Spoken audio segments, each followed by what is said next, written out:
नमस्कार, प्रवास Akshay news network और आप सभी का स्वागत है। महाराष्ट्र की राजनीति एक बार फिर भाषा की भावनाओं की लहरों में डोलती दिखाई दे रही है।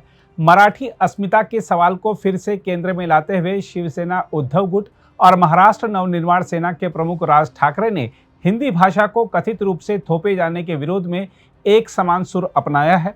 यह घटनाक्रम न केवल राज्य की भाषाई राजनीति को गरमा गया है, बल्कि वर्षों से एक दूसरे के विरोध में खड़े ठाकरे बंधुओं को साझा राजनीतिक उद्देश्य के तहत साथ भी ले आया है। वैसे राज ठाकरे और उनकी पार्टी की ओर से हिंदी भाषा का विरोध पहले भी होता रहा है। खासकर मुंबई जैसे महानगर में जहां हिंदी भाषी आबादी बड़ी संख्या में है, वहां मराठी भाषी समाज के मन में यह भाव डाला जाता रहा है कि उनकी सांस्कृतिक पहचान और भाषा को धीरे धीरे हाशिए पर डाला जा रहा है। राज ठाकरे की एमएनएस ने पहले भी हिंदी भाषियों पर निशाना साधते हुए ऑटो रिक्शा चालकों और बहुभाषी दुकानों के खिलाफ अभियान चलाए हैं।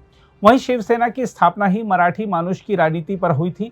हालांकि बाद के वर्षों में वह राष्ट्रीय राजनीति और गठबंधनों में आगे बढ़ती चली गई। दोनों भाई 2 दशक के बाद एक ही मंच से जिस तरह गरजे हैं, उससे हिंदी भाषियों के मन में सुरक्षा को लेकर आशंकाएं उत्पन्न होना स्वाभाविक है। इसलिए महाराष्ट्र सरकार को अब और ज्यादा सतर्कता बरतने की जरूरत है। आज दोनों चचेरे भाइयों उद्धव और राज ने साथ आकर महाराष्ट्र की राजनीति में एक नई शुरुआत भी कर दी है। हम आपको बता दें कि महाराष्ट्र में अब तक राजनीतिक परिवारों को बढ़ते देखा गया, लेकिन ठाकरे बंधुओं ने एक साथ आकर जो पहल की है, क्या उसका विस्तार पवार परिवार तक भी होता है? अब इस पर सबकी नजरें टिकी रहेंगी। आज की रैली में उद्धव और राज ठाकरे ने अपने भाषण के जरिए वैसे तो कई बड़ी बातें कही, लेकिन उन्हें हिम्मत करके कुछ जायज सवालों के जवाब भी देने चाहिए। पहला सवाल यह है कि जिस हिंदी को संविधान में राजभाषा का दर्जा हासिल है, उसके खिलाफ नफरत क्यों फैलाई जा रही है। दूसरा सवाल यह है कि हिंदी सिनेमा उद्योग ने जिस मुंबई को विशिष्ट पहचान दिलाई और जो हिंदी सिनेमा उद्योग महाराष्ट्र की अर्थव्यवस्था की रीढ़ की तरह है, वहां हिंदी का विरोध करना क्या दोहरा रवैया नहीं है? फिल्मों को हिंदी बेल्ट से कमाई चाहिए, लेकिन उसी हिंदी बेल्ट का व्यक्ति यदि महाराष्ट्र में हिंदी बोले तो क्या उसकी बेल्ट से पिटाई की जाएगी? तीसरा सवाल यह है कि छत्रपति शिवाजी महाराज से लेकर तमाम अन्य मराठा वीरों ने तो अपने साम्राज्य का उत्तर और दक्षिण तक विस्तार किया था, लेकिन उद्धव और राज मराठियों को संकुचित दायरे में ही क्यों रखना चाहते हैं? हिंदी विरोध के बहाने साथ आए उद्धव और राज ठाकरे को समझना चाहिए कि हिंदी वैश्विक स्तर पर तीसरी सबसे अधिक बोले जाने वाली भाषा है। यह भारत की सांस्कृतिक सॉफ्ट पावर का प्रतीक बन चुकी है। विदेशों में भी भारतीय हिंदी को अपने मूल से जोड़ने वाली डोर मानते हैं। हिंदी पर मराठी भाषा की जीत का उत्सव मना रहे उद्धव और राज को समझना चाहिए कि हिंदी सिर्फ एक भाषा नहीं है, बल्कि भारत की सांस्कृतिक, सामाजिक और ऐतिहासिक पहचान का अभिन्न अंग है। जन समर्थन खो चुके उद्धव और राज ठाकरे जैसे हिंदी विरोधियों को अपने मन की वह भ्रांति दूर कर लेनी चाहिए कि हिंदी कोई विरोधी भाषा है।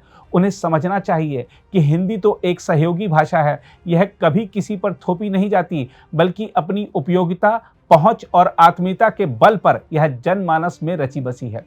हिंदी तो वह भाषा है जो भारत की भाषाई विविधता को बनाए रखते हुए अन्य भाषाओं के साथ बड़ी आसानी से समन्वय कर लेती है। राजनीतिक स्वार्थ की पूर्ति के लिए साथ आए उद्धव और राज ठाकरे को समझना चाहिए कि हिंदी एक लचीली और समावेशी भाषा है जो अन्य भाषाओं के शब्दों को आत्मसात करती है। इसमें संस्कृत, उर्दू, फारसी, अंग्रेजी, बंगाली और यहाँ तक कि क्षेत्रीय बोलियों के शब्दों को भी आत्मसात करने की अद्भुत क्षमता है।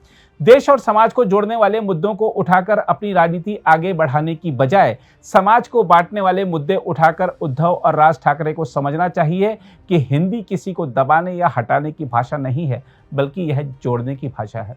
यह विविधता में एकता के भारतीय दर्शन को व्यवहार में उतारती है। उद्धव और राज ठाकरे को समझना चाहिए कि हिंदी भारत की आत्मा की आवाज है। यह उस किसान की बोली है, यह उस सैनिक का आदेश है, उस कवि की कल्पना है और उस आम आदमी का माध्यम है जो पूरे देश से जुड़ना चाहता है। इसे समझना, अपनाना और सम्मान देना ही असली भारतीयता है। आज जो लोग उद्धव और राज ठाकरे के एक साथ आने पर नृत्य कर रहे हैं, उन्हें भी यह बात समझनी चाहिए कि चचेरे भाई तो आपस में जुड़ गए, मगर आपको भाषा के नाम पर भड़काकर अपने पड़ोसियों और अपने सहयोगियों से अलग कर दिया। बहरहाल, जहां तक उद्धव और राज ठाकरे के साथ आने की बात है, तो आपको बता दें कि दोनों नेताओं का एक साथ आना महज भाषाई चिंता नहीं है, बल्कि इसमें एक गहरी राजनीतिक रणनीति छिपी हुई है। उद्धव ठाकरे बीजेपी से अलग होने और एकनाथ शिंदे की ओर से शिवसेना को विभाजित कर देने के बाद नए सिरे से अपनी असली शिवसेना की छवि को फिर से स्थापित करने की कोशिश कर रहे हैं। वहीं राज ठाकरे को भी लंबे समय से राजनीतिक पुनर्जीवन की तलाश है और मराठी अस्मिता का मुद्दा उनके लिए सबसे सहज विकल्प है। देखा जाए तो दोनों के लिए हिंदी विरोध एक ऐसा मंच है जहां वे एक बार फिर मराठी मतदाता के भावनात्मक जुड़ाव को सक्रिय करने का प्रयास कर रहे हैं, खासकर मुंबई महानगर पालिका चुनाव को ध्यान में रखते हुए। अगर आप भी लेना चाहते हैं देश दुनिया की तमाम जानकारी तो आज ही सब्सक्राइब करें हमारे चैनल को। साथ ही नीचे दिए बेल आइकन को जरूर दबाएं ताकि हर अपडेट आप तक पहुंच सके।